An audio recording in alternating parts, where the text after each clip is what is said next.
I'm delighted to be here with Kevin Schreiner, who's the Vice Chancellor for Distance and Online Learning at the University of Nebraska. And Kevin, I think you have a really unique perspective, having serviced and worked with and partnered with many universities, providing OPM services, and now working in a university system to try and address online needs. And I'm just curious as you reflect on that journey. So, the roles that I've had have been really interesting. So I started in the OPM space. I worked for Pearson. And a lot of my work was really around trying to think through how to structure academic programs to be successful, how to think about today's adult learner and ensure that we're providing the right types of structure and courses that those individuals need in a way really to lower costs. I think I've spent the majority of my time in all the stuff that I've done in thinking through how do we optimize as an institution or as an organization to better deliver our product at less cost. How can we be more efficient in the things that we're doing? And so OPM's really, gave institutions a lot of that opportunity, right? We didn't have to go hire instructional designers. We didn't have to hire student success coaches and individuals to help students through that pathway. And so while there is that percentage of tuition that you're giving up for that, you have to weigh whether or not what that cost would be if you went and hired those individuals yourselves. So I think for me, and that was really my first foray into that space, was working, with Pearson. I also worked on the fee-for-service side. So I did that with EAB in doing marketing and providing more of a fee-for-service versus an OPM. I think today, both still make sense, right? I'm not anti-OPM, not pro-OPM either. But I think they have their use, and I think they have the way that they can help an institution. And so I think today, for today's institutions, if you're going to enter into any of those contracts and any of those services with anybody, you have to hold yourself accountable as much as you hold your partner accountable. And if you're working with an organization that doesn't see themselves as your partner in doing this and trying to work with you through all of your concerns or issues or structural things that may come up, they're not the right partner. Right? And again, it doesn't matter whether it's a percentage of tuition or whether it's a fee for service. It's a partnership, and it's something that has to be done together.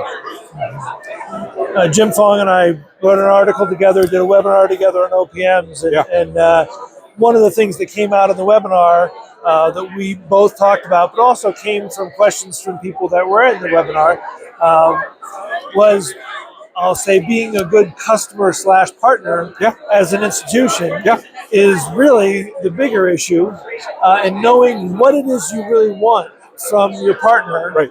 And then being, you didn't use the term discipline, but you use the term accountable, but holding yourself accountable to do your part in that relationship. Yeah, I think if anyone goes into any partnership, any relationship thinking they're going to own it all for me and I don't have to I'm just going to reap the benefits, you're not in the right mindset of a partnership anyways. And I can point to many schools where in the OPM space we were really successful. And there's some schools where you didn't really do a whole lot. And it really came down to you as the institution still have to own your governance structure. You have to participate in how you grow those programs. And so if you're not participating in that, you're not sharing it across the entire university system, what this means for faculty, what does this mean for advising, what does this mean for financial aid? If all those people aren't on board, you set yourself up to just have roadblock after roadblock after roadblock. So So as a school is looking at separating from an OPM, starting a relationship with an OPM, going off on their own, going into some hybrid model, what are some of the pointers or pitfalls that you'd encourage them to be careful of? I would say for any school who's thinking now about making a contractual obligation with an OPM or a fee-for-service company is understanding what it is you're trying to get out of that relationship. What is your ultimate goal? If your goal is to grow enrollment in a singular program, that might be more the OPM space. So, and I think that's where sometimes we get confused with definitions, right? Like OPM was always online program. Yep. Not plural. It was always program management. So, we started as we're going to grow your MBA program. We're going to grow your data analytics program. But a fee for service can be the opposite, where it can be your portfolio. You're going to help me grow my graduate programs. But I think you have to look realistically at what do you not have. So I'll just use an example for me at the University of Nebraska Lincoln. We do not have a very good recruitment structure. So I don't have a recruiter in the graduate space. So I don't have somebody who is answering phone calls, answering emails. And so when I looked for a partner in that space, I was trying to fill that gap. Like for me, that was the gap I needed to fill. And so I think you have to look at all of those relationships in that way. I think it's hard to get past the dollars, right? Like you're gonna be able to make. We're gonna bring you $7 million in revenue over 5 years. We're gonna bring you X over whatever. And I think if you go into those conversations with how much money am I going to make, you're going to miss the infrastructure pieces. And again, that was when I was in the OPM space, that was my world, was infrastructure. Like, how do you set yourself up to be successful on both sides? But if you only look at the dollars, you really will not get into a good partnership. I want to dig in on the infrastructure piece because, from my experience, that is. But before that, we've done both fee for service and revenue share. Fee for service absolutely economically benefits a school if there's multiple programs. Yep. But if there's not enough critical mass of programs, then the fee for service model just seems really expensive. I would agree. Yeah. And so that's interesting that I just think that's a really, whereas an OPM can say, I'll do a program. Yeah. And either the program floats on its own bottom or it doesn't. Right. And so forth. So, right. But it also brings up in like the infrastructure of the university, because now if you have an OPM work with a program, is that program now part of our centralized services, or is it now its own distinct standalone unit that doesn't cross over into the other things we're doing? And are they following the same academic governance structure and admissions processes? And like it does open up again other places for schools to like hone in on and say, okay, we can do these, and they can be separate. right. But we have to make sure that they're still part of that overall structure. So on that infrastructure, and I'm going to combine and connect business process and technology. Yeah. And call that infrastructure. Yep. And capacity and so forth is also part of that, but business process and technology. Yep. And so